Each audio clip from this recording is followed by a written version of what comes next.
Welcome to Ira's Everything Bagel, where I talk with intriguing people about everything, their passions, pursuits, and points of view. And my guest is passionate about dogs, especially one named Spike, Emmy Award-winning TV talk show host, producer, and writer Bill Boggs. He's author of Spike Unleashed, The Wonder Dog Returns as Told to Bill Boggs. It's a novel that showcases Bill's brand of absurdist humor and social commentary. The novel takes readers on a roller coaster ride of comical suspense mixed with wry observations. And it's available on Amazon, Barnes & Noble, and all the usual places. For everything about Bill Boggs, go to BillBoggs.com, and you can follow him on Instagram at RealBillBoggs. And Bill, welcome back to the show. Well, it's good to be back, Ira.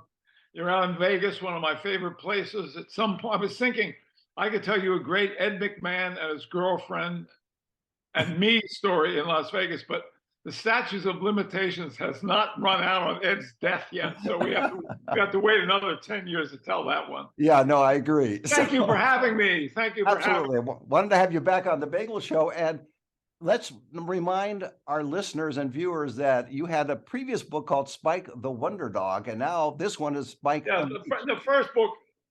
These are the large print editions of the book. You know, yeah. Like this is the first book, The Adventures of Spike the Wonder Dog, and on that book, you may remember, had politically incorrect humor. We don't want people to think these are children's books now, do we?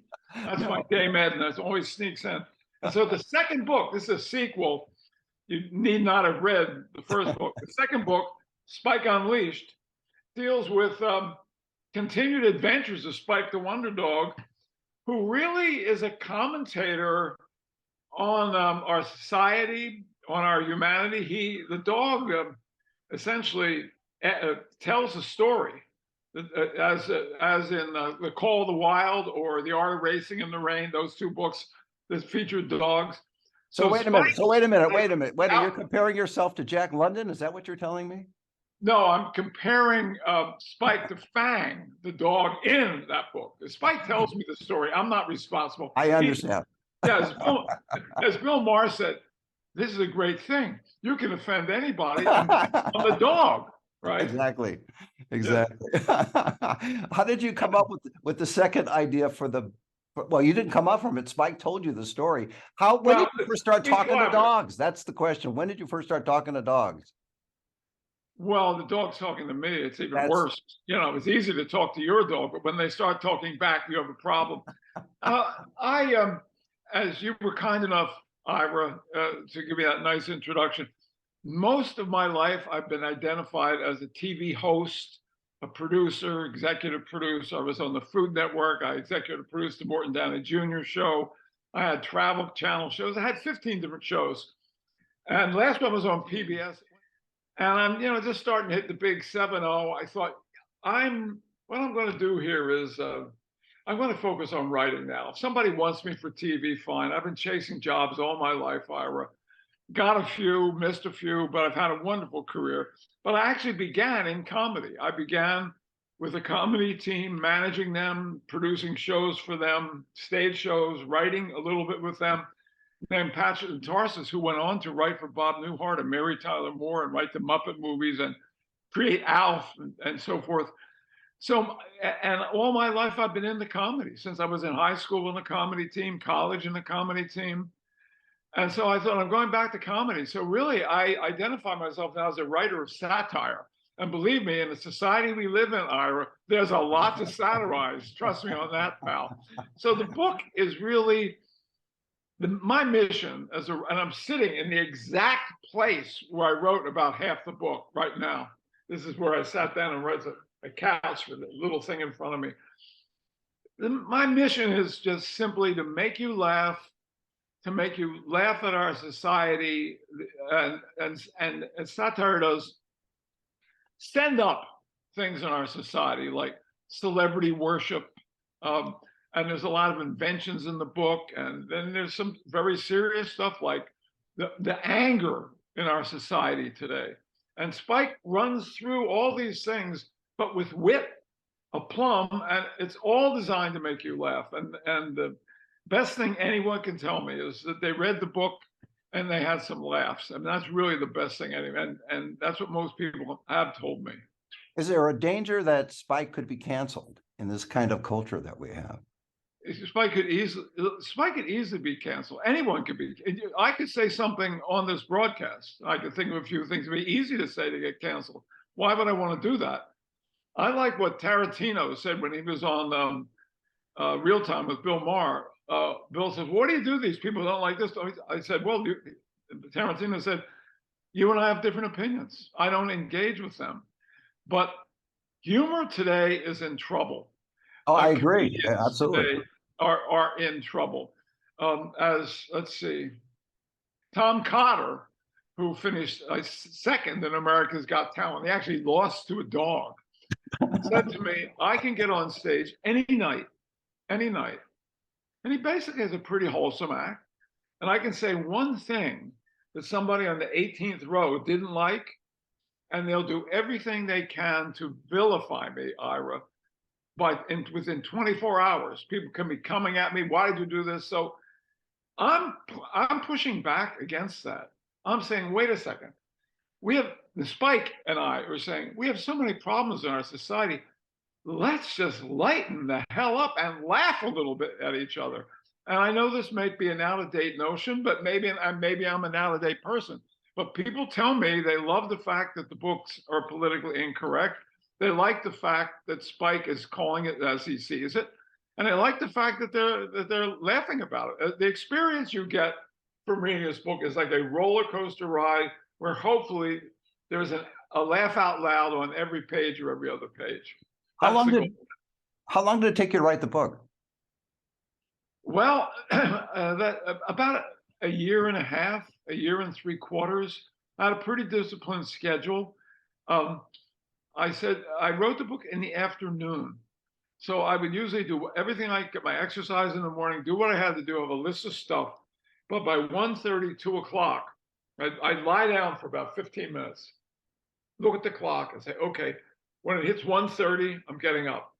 I'm going into the desk area and I'm going to start writing. I'm not going to be looking at the phone. No one's going to be calling me. And so then my normal session would be about 90 minutes, 2 hours. And probably the happiest 90 minutes or 2 hours of the day and of the week. If you are essentially a creative person, and I am a creative, you wouldn't want me as your dentist, your lawyer, you wouldn't want me flying a plane. I'm not your business manager. I'm a creative guy. And the experience of writing a novel, Ira, is like having a movie going on in your head. It's a very visual, the book is very visual. It's like I see it, and then I write what I see. Was the hard part the rewriting and the editing once you got it all down? No, actually, that's more, Bill, that's more technical than the creative part of writing. I know that rewriting and editing is also creative, but it's also more mechanical in a sense, because you're editing to make sure punctuation is correct, etc. Well, I don't really care much about punctuation. I can call in the punctuation expert. Come here, help punctuate for me. But what is crucial to me in editing is pace. Okay, so the way I would start my writing would be, I'd go back to where I started the day before. Like, if today's Monday, okay, what did I do Sunday? And then I would tighten it up, punch it up. Oh, this could be funnier. I could be a little shorter, and then continue my writing for that day. I actually, once finished the book, went through it 3 times from start to finish to try to tighten it and improve it. And that, it's difficult to explain. The first day when you finish the book, like 2 days before, Right. the first day you go back at the very beginning, say, holy Jesus, this came out of my head. Now, that's not bragging. Look, it's amazement. It's amazement. Yeah, they're more than likely, because someone watching right now who has an idea for a book, right? And you have 2 ways you can go, all right? The pain of discipline or the pain of regret. I want to live a life where I'm not experiencing the pain of regret. What you want to do is set a day. On this day, I'm going to start and see what happens, right? Nothing happens until you get something on your computer or something on the page. Then You can always go back and improve it. But unless you, as I did, get up, walk into the room, sit down and do it, you'll be a person who's been, I had an idea for a book once. I never quite got around to it. With sage advice, and I'm starting a rumor that you wrote the book on an IBM Selectric. No, I wrote the book. I wrote the book on my MacBook Air. No, I know. That was an attempt at humor. I know it was. Boy, you went over my head with that one. No, I thought you meant a Remington manual, but then I would have gotten it. Actually, the first book I wrote was called At First Sight, Ira, and it was a romantic comedy love story. Actually, it was, believe it or not, optioned many years later by Renee Zellweger, who loved the book but never got made into the movie. But that's all right. That happened. I wrote that one by hand, but I've improved since then. You alluded earlier to, well, you didn't allude, you actually mentioned about getting into your 70s. And I think, and this is not to make it sound like I'm praising you, because I hate to praise people unless I have to. No, you can sound like you're praising me. Okay, fine. You're not going to bother me. I'm not going to blush. The lighting's too bad for me to blush. That's true. Remember, get a ring light. So anyway, no, but I think you're a good example for people who wonder about creativity and age. And the fact that I think some people in their minds think that when they reach a magic age of, say, 50 or 60, that suddenly they can't be creative or produce anything. And clearly that's not true. And clearly in your case, that's not true. No, I feel I've lived a life completely dependent on my wits, my speaking ability, my ability to communicate with people, ask questions, and come up with ideas. On that basis, how did you succeed? That was a joke. Yeah, that's true. Well, success is relative. It's relative, I'm one of those. Bill Boggs, is he still alive? Yes. Yes, he's a writer now. Let me verify that you're alive, because I follow you on Instagram and you're always, it amazes me, you're everywhere. I think sometimes you're only on the East Coast and all of a sudden you show up on the West Coast. It's just, no, I have actually, I might as well tell you that I have a couple of cyber equivalents who are out there as Bill Boggs. Even now, you can't be certain you're actually talking to the actual Bill Boggs. True. And that's actually one of the things in the book. There's a character in the book, Andy, who has his assistant is virtual Andy. He actually has the highest level ChatGPT assistant and walks around the apartment and does stuff like that. There are a lot of inventions in the book, Spike Unleashed. One that sends up a little bit of the celebrity culture is a celebrity. There's one of the characters is this young guy who used to be an intern for Bud and Spike on the show, who has got all these inventions going. And let's mention that Bud is the owner of Spike. Bud is a talk show host like me, who has a dog, Spike the Wonder Dog. Spike the Wonder Dog becomes a big TV star. He starts out in the first book just getting housebroken. Now he's approaching his maturity in the second book now. And now he wants to be TV station broken. Excuse me, I missed that, Ira. What was that? I said now he wants to be TV station broken. Yeah, but anyway, yes. Spike, that's how it starts in terms of the local TV station. Yes, that's in the first book. Anyway, I was starting to tell you, so some of the inventions of the crazy characters in the book. So Andy comes up with this idea for celebrity breath strips. Now, we all know those Listerine breath strips. Right. But these breath strips, if you put one in your mouth, gives you the same breath scent as your favorite celebrity. So, millions of women around the world can be breathing and smell like Taylor Swift, right? Whoever, George Clooney, whoever your favorite celebrity is. The point is that's satire, because actually God's truth is, if someone came up with that idea and they did it, this thing would be a huge hit.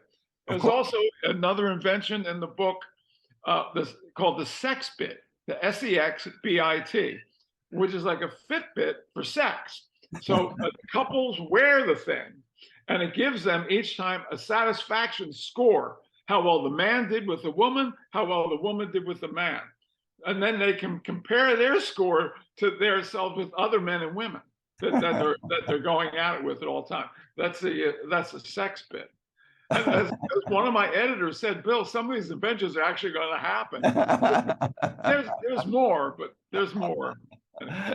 Are you amazed, though, that getting back to my original question, which you did answer in a way, but I always like to circle back.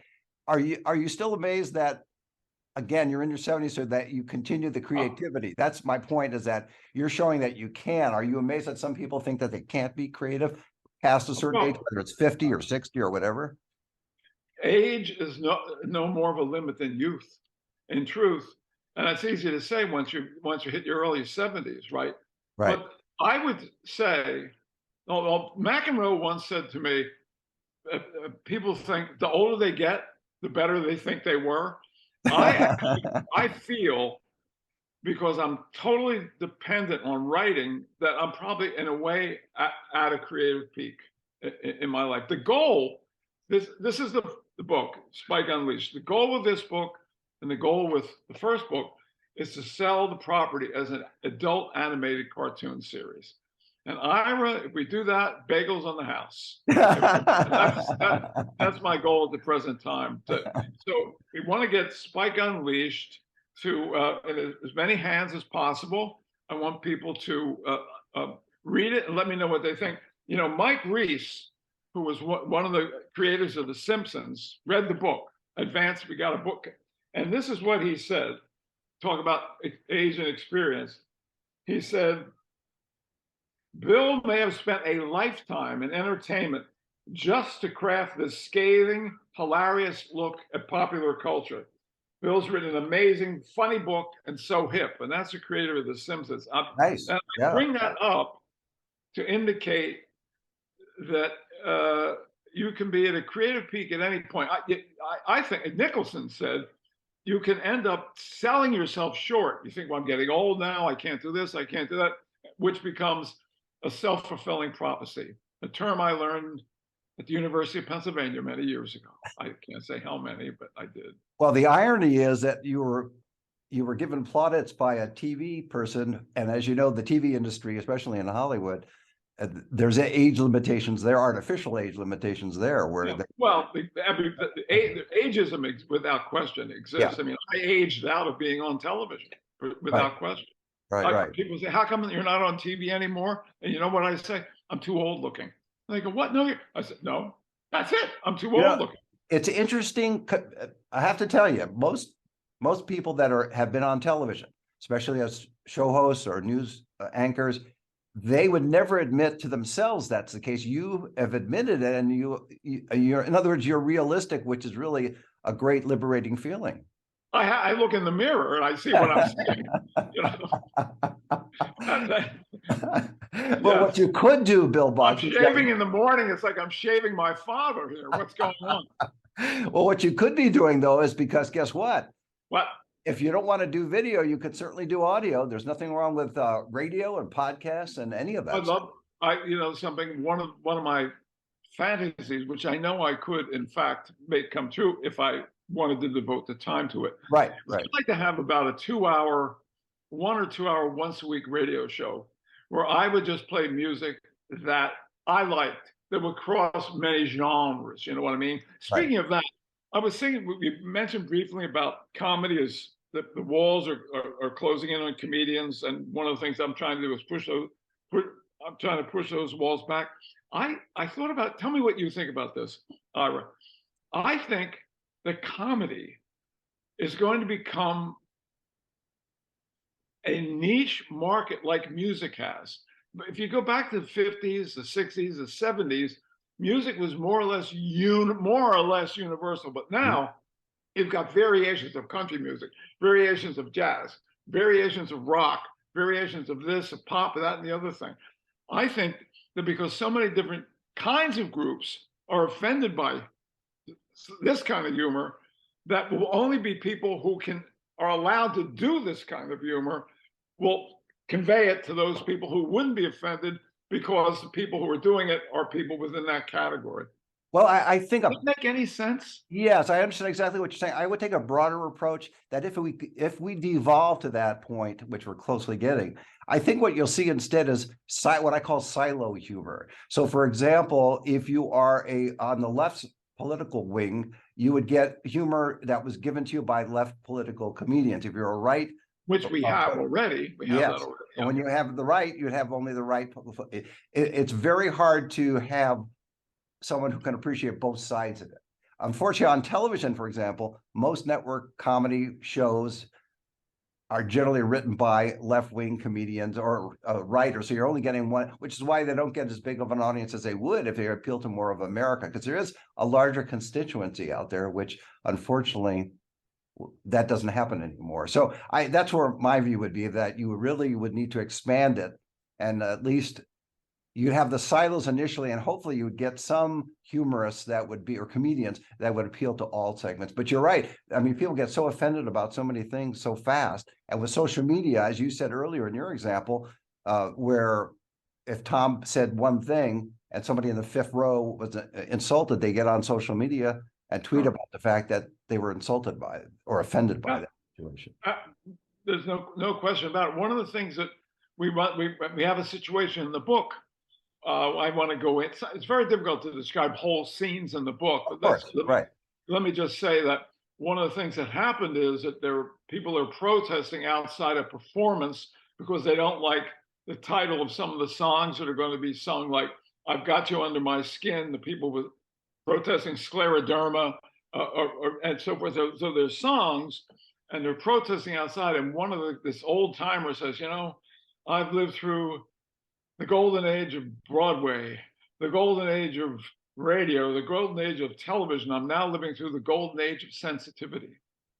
Yes, That's exactly. where we are right Yeah, now. exactly. And that's kind of an example of the way, as a satirist, which I am, that you can send things up.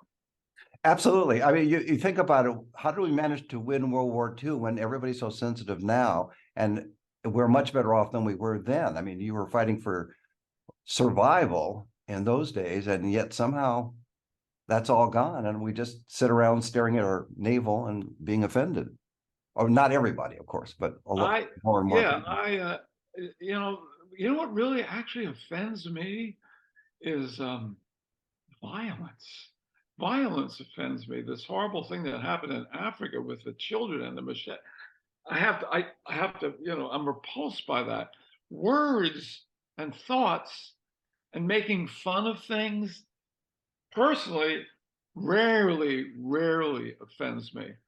But I think that there's an unrealistic look at our society today when in certain areas we're trying to protect children from things, so many things, and all those kids have to do, like books. We're taking books out of libraries because of fear that they're going to affect children. All the kids have to do is pick up their phone, and they have instant porno. There seems to be a disconnect between what parents are trying to do and what the reality is for children. Right. Well, but there's a further distinction. There are some books in libraries that are not appropriate for kids. Yes, they could access it on their phone. Well, there's stuff all over the world that's not appropriate. If you watch television any night, how many murders you're going to see in a week? That's not appropriate. There's a lot that's not appropriate. Yeah, correct. But you have that virtual signaling from Hollywood at the same time all this violence is shown on films, television, movies, etc. So it's crazy. But you have another book in you, I think, and I don't know what it's going to be called. And sure, Spike will talk to you about it as well. We have a few minutes left, but I mean, I wanted to know when Spike first emerged to talk to you. Do you remember when that happened? Well, I actually, the whole series, the book starts, the first one, in High Point, North Carolina, where I have my own TV show. I had a dog on that show, an English Bull Terrier. That's the kind of dog that Spike is, the white dog, the eye patch. And that dog got more mail than I did. He was on the show. He was hugely popular. He got killed right before I went to New York. It was a big break to do Midday Live, 90 minutes of live television on the East Coast out of New York City. So the idea was, what if Spike hadn't gotten killed? And what if in today's world, a guy like me and Spike went to New York, and they both became TV stars, and Spike became a big social media sensation. So that was the idea for the book. But what happened was, as soon as I sat down to write it on this piece that we're talking through right now, the voice of Spike came through me. The actual I've written comedy, but I'd never written with this specific judgmental, observational point of humor that came through me, and it was a thrilling thing. Okay, now I have to ask the important question: is your better half happy for the fact that you leave for an hour and a half and sit down at the computer? Well, actually, my better half, Jane, known as Lady Jane, Right. just dumped me on March 22nd. So now, yeah, me, a guy like me, she wanted to be didn't on know her that. own again. She had never been married. She wanted to be on her own again. I think she was astounded that I was able just to sit down and write 2 books. She saw me work on this every day, and I know that she's proud of me. She was never threatened by it. My God, an hour and a half.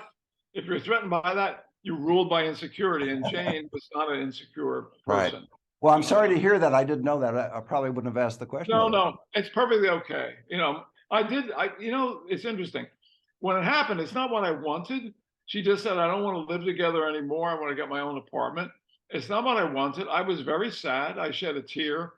And for the first couple of days, I turned to music.